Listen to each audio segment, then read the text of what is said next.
Welcome. This is the one-year Bible reading for March the 4th, and we are beginning in the beginning of chapter 2 in Numbers today. Then the Lord gave these instructions to Moses and Aaron. When the Israelites set up camp, each tribe will be assigned its own area. The tribal divisions will camp beneath their family banners on all four sides of the tabernacle, but at some distance from it. The divisions of Judah, Issachar, and Zebulun are to camp toward the sunrise on the east side of the tabernacle, beneath their family banners. These are the names of the tribes, their leaders, and the number of their registered troops. Judah, Nahshon, son of Amminadab, 74,600. Issachar, Nathanael, son of Zuar, 54,400. Zebulun, Eliab, son of Helon, 57,400. So the total of all the troops on Judah's side of the camp is 186,400. These three tribes are to lead the way whenever the Israelites travel to a new campsite. The divisions of Reuben, Simeon, and Gad are to camp on the south side of the tabernacle beneath their family banners. These are the names of the tribes, their leaders, and the number of their registered troops. Reuben, Elijah, son of Sadur, 46,500. Simeon, Shelumiel, son of Zurishaddai, 59,300. Gad, Eliasaph, son of Deuel, 45,650. So the total of all the troops on Reuben's side of the camp is 151,450. These three tribes will be second in line whenever the Israelites travel. Then the tabernacle carried by the Levites will set out from the middle of the camp. All the tribes are to travel in the same order that they camp, each in position under the appropriate family banner. The divisions of Ephraim, Manasseh, and Benjamin are to camp on the west side of the tabernacle, beneath their family banners. These are the names of the tribes, their leaders, and the numbers of their registered troops. Ephraim, Elishama, son of Ammihud, 40,500. Manasseh, Gamaliel, son of Pedazur, 32,200. Benjamin, Abidan, son of Gideoni, 35,400. So the total of all the troops on Ephraim's side of the camp is 108,100. These three tribes will be third in line whenever the Israelites travel. The divisions of Dan, Asher, and Naphtali are to camp on the north side of the tabernacle beneath their family banners. These are the names of the tribes, their leaders, and the numbers of their registered troops. Dan, Ahiezer, son of Ammishaddai, 62,700. Asher, Pagiel, son of Okran, 41,500. Naphtali, Ahira, son of Enon, 53,400. So the total of all the troops on Dan's side of the camp is 157,600. These three tribes will be last, marching under their banners whenever the Israelites travel. In summary, the troops of Israel listed by their families totaled 603,550. But, as the Lord had commanded, the Levites were not included in this registration. So the people of Israel did everything as the Lord had commanded Moses. Each clan and family set up camp and marched under their banners exactly as the Lord had instructed them. This is the family line of Aaron and Moses as it was recorded when the Lord spoke to Moses on Mount Sinai. The names of Aaron's sons were Nadab, the oldest, Abihud, Eleazar, Ithamar. These sons of Aaron were anointed and ordained to minister as priests. But Nadab and Abihu died in the Lord's presence in the wilderness of Sinai when they burned before the Lord the wrong kind of fire, different than he had commanded. Since they had no sons, this left only Eleazar and Ithamar to serve as priests with their father Aaron. Then the Lord said to Moses, "Call forward the tribe of Levi and present them to Aaron the priest to serve as his assistants. They will serve Aaron and the whole community, performing their sacred duties in and around the tabernacle. They will also maintain all the furnishings of the sacred tent, serving in the tabernacle on behalf of all the Israelites. Assign the Levites to Aaron and his sons. They have been given from among all the people of Israel to serve as their assistants. Appoint Aaron and his sons to carry out the duties of the priesthood. But any unauthorized person who goes too near the sanctuary must be put to death. And the Lord said to Moses, Look, I have chosen the Levites from among the Israelites to serve as substitutes for all the firstborn sons of the people of Israel. The Levites belong to me, for all the firstborn males are mine. On the day I struck down all the firstborn sons of the Egyptians, I set apart for myself all the firstborn in Israel, both of people and of animals. They are mine. I am the Lord. The Lord spoke again to Moses in the wilderness of Sinai. He said, Record the names of the members of the tribe of Levi by their families and clans. List every male who is 1 month old or older. So Moses listed them just as the Lord had commanded. Levi had 3 sons whose names were Gershom, Kohath, and Merari. The clans descended from Gershon were named after his 2 descendants, Libni and Shimei. The clans descended from Kohath were named after 4 of his descendants, Amram, Izhar, Hebron, and Uzziel. The clans descended from Merari were named after 2 of his descendants, Mali and Mushe. These were the Levite clans listed according to the family groups. The descendants of Gershon were composed of the clans descended from Libni and Shimei. There were 7,500 males 1 month old or older among the Gershonite clans. They were assigned to the area to the west of the tabernacle for their camp. The leader of the Gershonite clans was Eliasaph, son of Lael. These 2 clans were responsible for the care of the tabernacle, including the sacred tent with its layers of coverings, the curtain at its entrance, the curtains of the courtyard that surrounded the tabernacle and altar, the curtain at the courtyard entrance, the ropes, and all the equipment related to their use. The descendants of Kohath were composed of the clans descended from Amram, Izhar, Hebron, and Uzziel.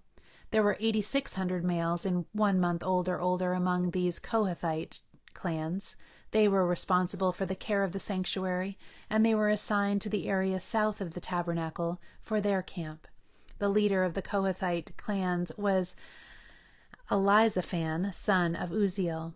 These 4 clans were responsible for the care of the ark, the table, the lampstand, the altars, the various articles used in the sanctuary, the inner curtain, and all the equipment related to their use. Eleazar, son of Aaron the priest, was the chief administrator over all the Levites, with special responsibility for the oversight of the sanctuary.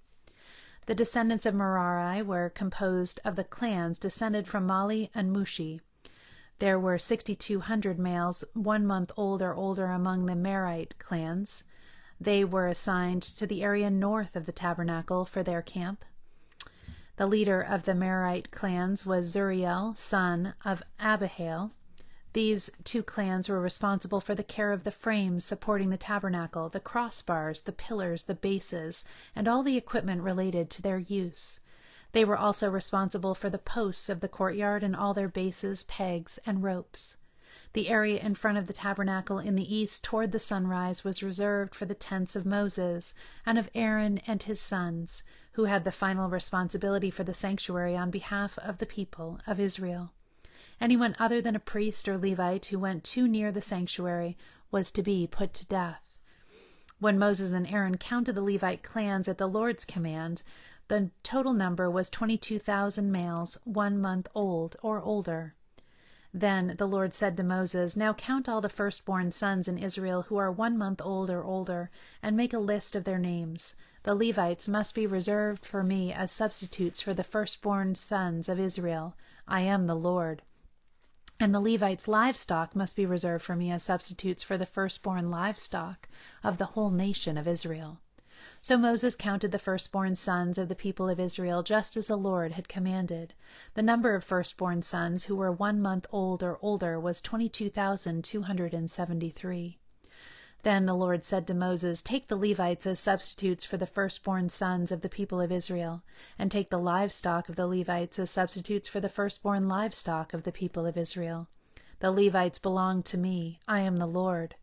There are 273 more firstborn sons of Israel than there are Levites. To redeem these extra firstborn sons, collect 5 pieces of silver for each of them, each piece weighing the same as the sanctuary shekel, which equals 20 gerahs. Give the silver to Aaron and his sons as the redemption price for the extra firstborn sons." So Moses collected the silver for redeeming the firstborn sons of Israel who exceeded the number of Levites.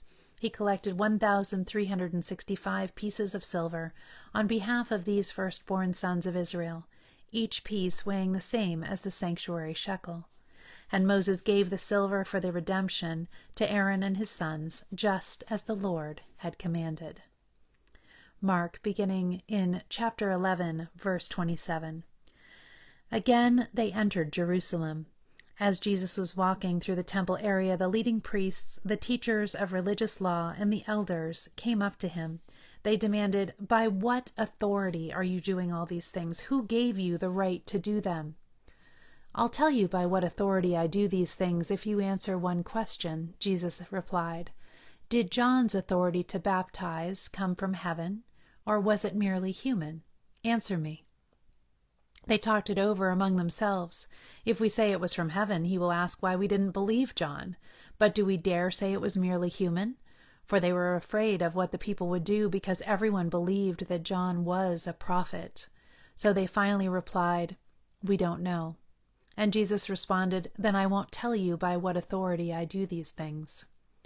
Then Jesus began teaching them with stories. A man planted a vineyard. He built a wall around it, dug a pit for pressing out the grape juice, and built a lookout tower.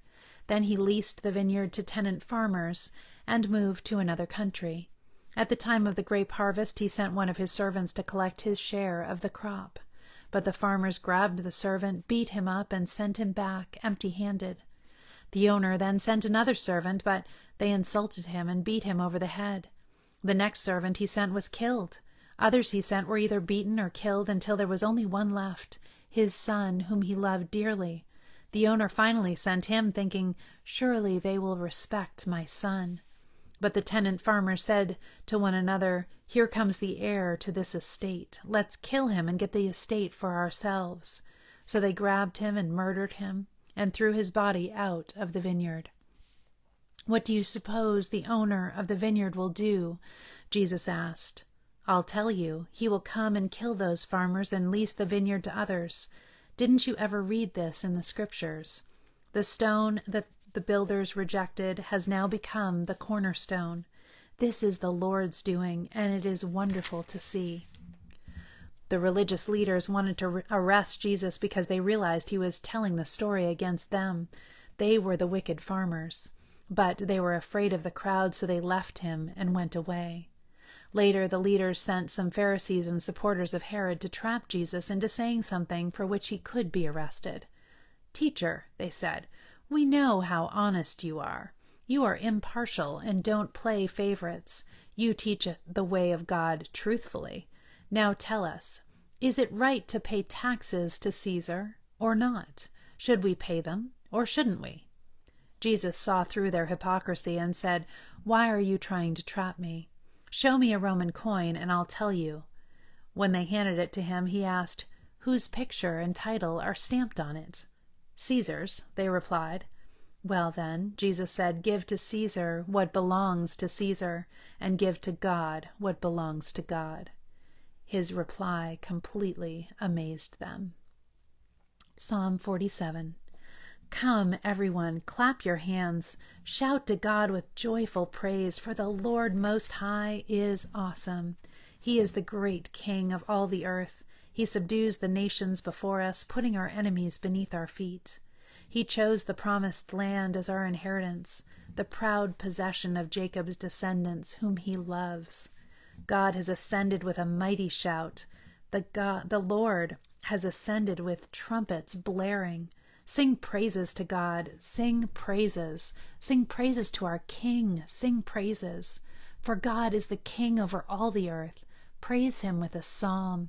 God reigns above the nations, sitting on his holy throne. The rulers of the world have gathered together with the people of the God of Abraham. For all the kings of the earth belong to God. He is highly honored everywhere. The fears of the wicked will be fulfilled. The hopes of the godly will be granted. When the storms of life come, the wicked are whirled away, but the godly have a lasting foundation. And to end today, I have a blessing for you, and it comes from Psalm 30, verse 2. Lord my God, I called to you for help, and you healed me. May you give God full access to your story. May you allow him to correct and redirect, heal and deal, refine and define whenever it suits him. He loves you most, and he knows what's best for you at every given moment. He will lead you in the way that you should go. May you remember that you're part of a great story God is writing in the world. May you trust the Lord's work in your life so that he can use you in ways beyond your wildest dreams. Lean in and trust him. He's got you. Have a beautiful day. Love you all.